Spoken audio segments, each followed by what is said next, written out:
جب بھی محرم کا مہینہ آتا ہے ہمارے لیے ایک غم کی کیفیت کو ساتھ لاتا ہے۔ یہ غم اور تکلیف اپنی جگہ کہ اس میں کتنی بڑی بڑی شہادتیں ہوئی ہیں، اس سے کوئی انکار نہیں کہ اس کو سوچ کے بہت تکلیف ہوتی ہے۔ لیکن اس مہینے میں ہم کو 2 بڑی خوشخبریاں اور پیغام ملے جس نے اسلام کا بول بالا کیا، اللہ کے دین کو زندہ کیا۔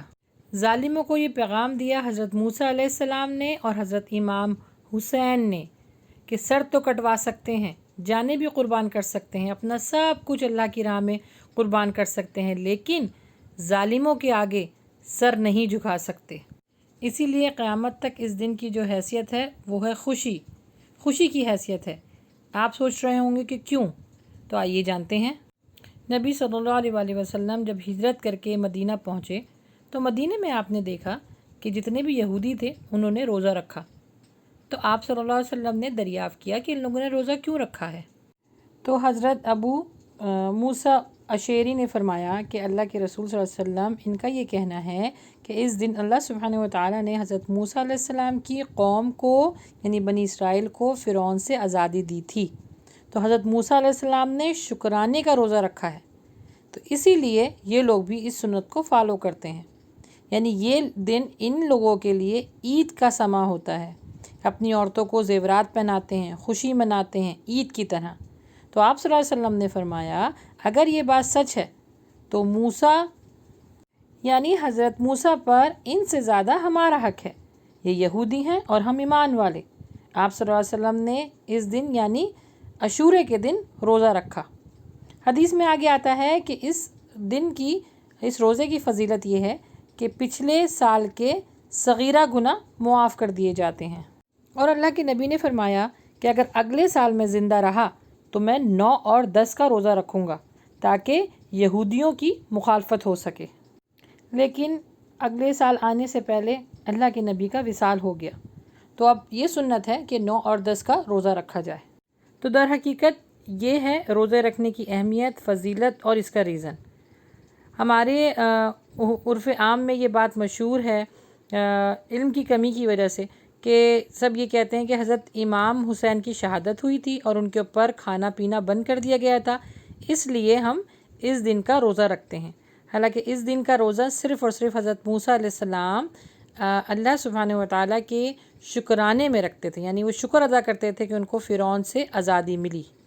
اس روزے کو اگر سنت کے اعتبار سے رکھا جائے تو 9 اور 10 کا روزہ ہے، اگر لیکن کسی وجہ سے روزہ 9 کا چھوٹ گیا، اگر وہ 10 کا بھی رکھنا چاہے اکیلا تو وہ بھی رکھ سکتا ہے، کیونکہ نیت جو ہے ہماری پیچھے حضرت موسیٰ علیہ السلام اور اللہ کے نبی صلی اللہ علیہ وسلم کی اتباع میں رکھنا ہے۔ دوسرا یہ کہ اگر جو حدیث بتاتے ہیں کہ 11 کا روزہ رکھ سکتے ہیں، کہ کسی کو اگر 9 کا نہ ملا تو وہ 11 کا رکھ لے، یہ حدیث جو ہے وہ ضعیف ہے۔ جو راوی ہے وہ ان سے روایت کر رہا ہے اور ان کی روایت جو ہے وہ ضعیف ہوتی ہے۔ لیکن کوئی اگر یہودیوں کی مخالفت میں 11ویں کا روزہ رکھے تو رکھ سکتا ہے، کیونکہ یہ نفلی عبادت ہے، تو نفلی عبادت تو آپ کسی بھی ٹائم کسی طریقے سے آپ کر سکتے ہیں۔ دوسری اہم وجہ جو اس میں شہادتیں ہوئیں، حضرت امام حسین نے سر تو کٹوا لیا لیکن ظلم کے آگے اپنا سر نہیں جھکایا۔ ان کی شہادت فخریہ شہادت ہے، نہ وہ مظلوم تھے اور نہ مجبور، وہ جاباز تھے، بہادر تھے، دلیر تھے اور اللہ کے ولی تھے۔ تو اللہ کے ولی مضبوط ہوتے ہیں، مظلوم نہیں ہوتے۔ حضرت امام حسین نے بھی اپنا سر مبارک یزید کے آگے نہیں جھکایا اور اللہ کے دین کا بول بالا کیا، اپنی جانوں کی قربانیاں دیں اور ظلم کے خلاف کھڑے ہو گئے۔ تو دیکھا جائے ہمیں بھی بنی اسرائیل کی طرح یزید سے آزادی ملی ہے، جیسے فرعون سے آزادی ملی تھی بنی اسرائیل یعنی موسیٰ علیہ السلام کی قوم کو، اسی طرح اللہ کے نبی صلی اللہ علیہ وسلم کے نواسے نے اپنی جانوں کا نذرانہ دے کے دین کو سربلند کیا اور ہمارے لیے آزادی کا پرچم بلند کیا۔ تو ہمیں چاہیے کہ ہم اس مہینے میں زیادہ سے زیادہ نیکیاں حاصل کرنے کے لیے دوڑ لگائیں، صدقہ دیجیے، نماز کی پابندی کیجیے۔ اللہ سبحانہ وتعالیٰ کو روزے رکھنے کا جو عمل ہے وہ بہت پسند ہے، تو اگر نفلی عبادت بھی کرنا چاہتے ہیں تو وہ بھی اسی مہینے کیجیے۔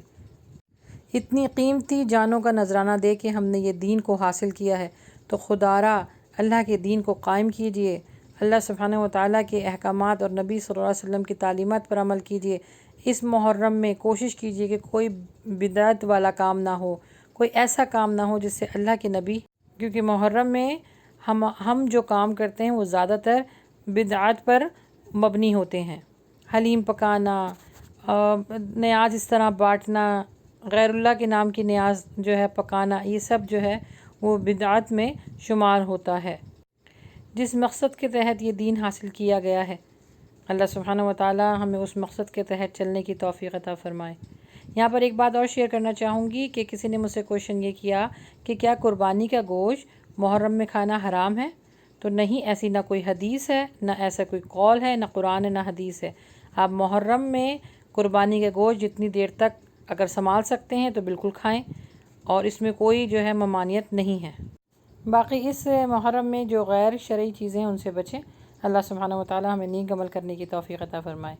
آمین۔ السلام علیکم ورحمۃ اللہ وبرکاتہ۔